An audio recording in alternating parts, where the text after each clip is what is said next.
अस्सलाम वालेकुम, मैं हूं रज़ा मेकियान। आप देख रहे हैं आईआर की न्यूज। आइए जानते हैं आज की कुछ अहम अपडेट सदीक जान साहब से। पटियाला जेल में इमरान खान साहब का तोशाखाना टू केस जो है उसकी आज समाअत थी और 2 से 3 और समातें रह गई हैं। इमरान खान साहब और बुशरा बीबी साहिबा को सज़ा जो है वो सुना दी जाएगी।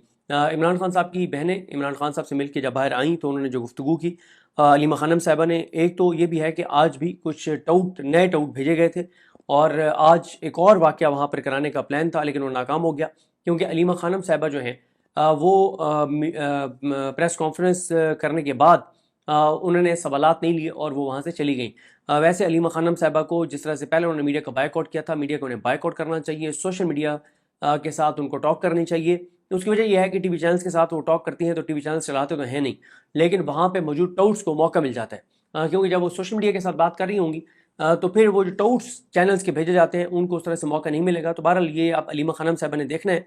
बेहतर यही होगा कि उनको मेन स्ट्रीम मीडिया का बायकॉट करना चाहिए, सिर्फ सोशल मीडिया से बात करनी चाहिए। आवाज़ तो उनकी वही है जो सोशल मीडिया के जरिए लोगों तक पहुंचती है।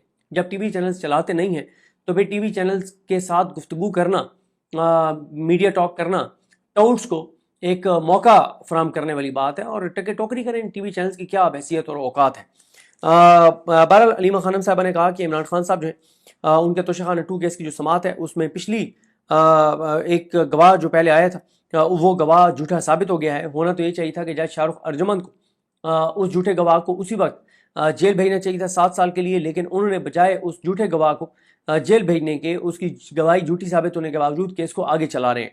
अलीमा खानम साहबा कहती हैं कि इमरान खान के मिलिट्री सेक्रेटरी ब्रिगेडियर अहमद और कर्नल रेहान, इनको भी जो है इनकी जो गवाही है वो भी इमरान खान साहब के हक में गई है। जिस तरह से जरा की गई उनके ऊपर और जरा में जिस तरह के उन्होंने जवाबात दिए तो वो भी उनकी गवाहियाँ भी इमरान खान साहब के हक में गई हैं।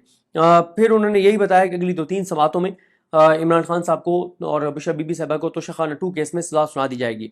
जस्टिस डोगर जब तक इमरान खान साहब को और बुशरा बीबी साहिबा को तोशाखाना टू में सजा नहीं हो जाती, जस्टिस डोगर फैसला नहीं करेंगे। और आप देखें ये इस निज़ाम के का नंगापन देखें और गंदापन देखें कि वो इंतहाई नंगे होकर सारा कुछ कर रहे हैं कि जब तक तोशाखाना टू कंक्लूड नहीं होता तो जस्टिस डोगर केस ही नहीं लगाएगा। जून के बाद से अब तक जस्टिस डोगर जो है वो केस नहीं लगा रहा, आप अंदाज़ा लगा लें। और अब तोशाखाना टू के ट्रायल ज़ाहिर है शाहरुख अर्जुमन चला रहे हैं अडयाला जेल के अंदर। फिर उन्होंने ये भी बताया, उससे पहले उन्होंने एक टॉक में बताया कि इमरान खान साहब जो हैं उनको बड़ी तशवीश है जो केपीके में ऑपरेशन हो रहा है। और आप जानते हैं कि आज बहुत ही अफसोसनाक एक सान्या हुआ है तीरा में और वहाँ पे एहतजाज जो है वो इस वक्त हो रहा है। लेकिन जब भी इस तरह का वाक़या होता है केपीके में तो केपीके हुकूमत के 5-6 मिनिस्टर जो हैं उनको लॉन्च किया जाता है। वो लॉन्च होकर जाके सख्त बयान देते हैं, लोगों को अपने पीछे लगाते हैं और अपने पीछे लगा के उनको एक चक्कर लगवा के कहीं ना कहीं से ठंडा करके और दोबारा इस मामले को जो है वो मतलब दबा देते हैं या लोगों के गुस्से को ख़त्म कर देते हैं या लोगों का एक कैथारसिस करवा के और उनको फिर बेजारो मददगार जो है वो छोड़ देते हैं। ये पिछले कई महीनों से हम ये प्रैक्टिस केपी की हुकूमत की देख रहे हैं। केपी के में जो कुछ हो रहा है वो केपी की हुकूमत की मन मर्जी मंशा से हो रहा है, उनकी इजाज़त से हो रहा है, उनकी मंजूरी से हो रहा है और तमाम केपीके के मिनिस्टर इसके ऊपर ऑन बोर्ड हैं। अगर कोई मिनिस्टर ऑन बोर्ड नहीं है तो वो खुलकर बात क्यों नहीं करता, वो कुछ सख्त एहतजाज क्यों नहीं करता, वो वजारत छोड़ क्यों नहीं देता? क्योंकि ज़ाहिर है वजारत जिनको मिली हुई है उनको पैसे भी मिल रहे हैं, मराहत भी मिल रहे हैं और बहुत कुछ उनके पास है। तो इस वक्त बड़े बड़े जो इनकलाबी हैं केपीके में, जो इमरान खान के नजरियाती कारकुन थे, नजरियाती साथी थे, वो भी उनको केपीके की वजारतों का जो खून उनके मुंह को लग गया है तो वो भी अब भड़के जरूर मारते हैं लेकिन प्रैक्टिकल किसी एहतजाज की तरफ ना तो वो खुद जाते हैं ना लोगों को जाने देते हैं, बल्कि लोगों को यह उसी तरह से होता है जैसे जेब कुतरों को आप देखते हैं कि जेब कुतरा जो होता है उसके साथ 5-6 और जेब कुतरे होते हैं। जब जेब कुतरा पकड़ा जाता है तो 5-6 जेब कुतरे आगे बढ़ते हैं, लोगों को हटाते हैं और कहते हैं, उसको जोर से पकड़ते हैं, घसीटते हैं, कहते हैं फटो, हम इसको नहीं छोड़ेंगे। उसको 2-4-5 थप्पड़ी भी मारते हैं अपने जेब कुतरे साथी को और उसको वहां से निकालते हैं और कहते हैं हट जाओ, इसको हम नहीं छोड़ेंगे, इसको हम पुलिस के हवाले करेंगे। और वहां से उसको गाड़ी में बिठाते हैं और बचा के ले जाते हैं। यही सारा कुछ जो है वो केपीके के मिनिस्टर्स कर रहे हैं, सख्त बयान देते हैं, ये कर देंगे वो कर देंगे और उसके बाद झाग की तरह बैठ जाते हैं। और मजाल है कि कोई सॉलिड चीज किसी भी मामले में वो प्रोटेस्ट करें वो नहीं करेंगे क्योंकि उनको उनके मुंह को केपीके की हुकूमत की मराद का खून लगा हुआ है। कोई मिनिस्टर भी इनमें से आप नहीं देखेंगे जो सिंसियरिटी के साथ कोई बड़ा इकदाम जो है वो करे। 1-2 दिन आपको भड़के नजर आएंगी, उसके बाद फिर झाग की तरह बैठेंगे और खामोश हो जाएंगे। उसके बाद अलीमा खानम साहब ने कहा कि इमरान खान क्रिकेट की तबाही पर बहुत दुखी थे। उन्होंने कहा कि मोहसिन नकवी ने क्रिकेट को बर्बाद कर दिया है। 2021 में पाकिस्तान ने भारत को 10 विकेटों से हराया था। उसके बाद उन्होंने कहा अब पाकिस्तान की क्रिकेट टीम एक ही सूरत में जीत सकती है अगर जनरल आसिम मुनीर और मोहसिन नकवी ओपनर हो और अंपायर जो है वो सिकंदर सुल्तान राजा हो। थर्ड नहीं, अंपायर क्योंकि दो होते हैं तो सिकंदर सुल्तान राजा और काजी फायजी से अंपायर हो और थर्ड अंपायर जो है वो जस्टिस डोगर हो, तो ही पाकिस्तान जो है वो मैच जीत सकता है। इसमें एक इमरान खान साहब नाम मिस कर गए, किसी न किसी वक्त वो उनको डोगर से ज्यादा जो नाम लेना चाहिए वो जस्टिस जाहिया खान का नाम लेना चाहिए, क्योंकि डोगर को लाने वाले, अदालतों को बर्बाद करने वाले 53 जज नून लीग पीपल्स पार्टी और इस निज़ाम की मर्जी के लगाने वाले वो जस्टिस जाहिया खान है। जस्टिस डोगर को ट्रांसफर करके इस्लामाबाद हाईकोर्ट लाने वाले जस्टिस जाहिया खान है। तो जस्टिस डोगर तो एक उनके ओपनर खिलाड़ी हैं, जस्टिस जाहिया खान के असल किरदार तो इस अदलिया को तबाह और बर्बाद करने वाले वो जस्टिस जाहिया खान है। उसके बाद इमरान खान कहते हैं कि मोहसिन नकवी क्रिकेट को ऐसे चला रहा है जैसे जनरल आसिम मुनीर पाकिस्तान को चला रहे हैं। क्रिकेट का वही हाल कर दिया गया है जो मुल्क का हाल कर दिया गया है और फील्ड मार्शल जो कुछ कर रहे हैं वो अपनी कुर्सी मजबूत करने के लिए कर रहे हैं। और उन्होंने अब तक क्या क्या किया, तो इमरान खान कहते हैं कि मुझे पाकिस्तान के लोगों ने 8 फरवरी को 2 तारीख अक्सरियत दी, लेकिन फिर हमारा वोट चोरी कर लिया गया, लोगों का वोट चोरी कर लिया गया और चोरों को मुसल्लत कर दिया गया।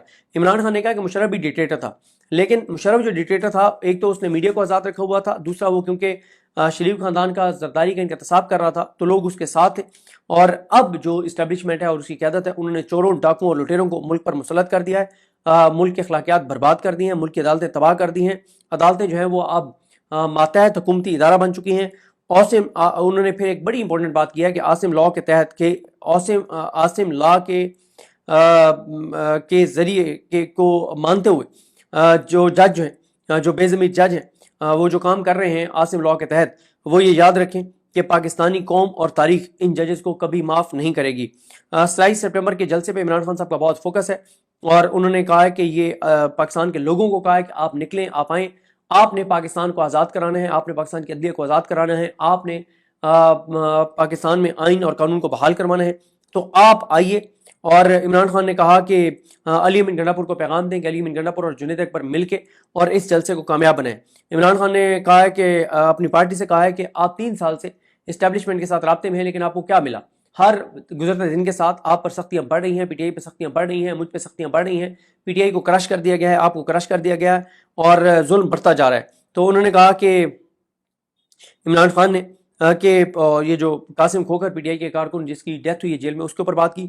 और यहाँ पे रुक के मैं आपको एक चीज़ बता दूं कि तहरीक इंसाफ आज तक एक वाइट पेपर जारी नहीं कर सकी जिसमें बताया जाए कि कितने कारकुन पीटीआई के जो हैं उनकी जेलों के अंदर डेथ हुई, कितनों की जेलों के अंदर उनके वालदा, वालिद या बहन भाई में से किसी की डेथ हुई तो उसको नहीं आने दिया गया, और कितने पीटीआई के कारकुन ऐसे हैं जो जब जेल से रिहा होकर आए तो बाहर आए तो उनकी डेथ हो गई।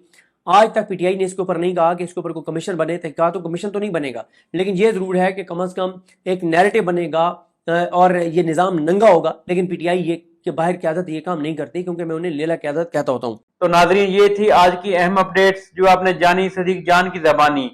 इसी के साथ अपने मेज़बान रज़ा मेकिन को इजाज़त दीजिए। अल्लाह हाफिज़।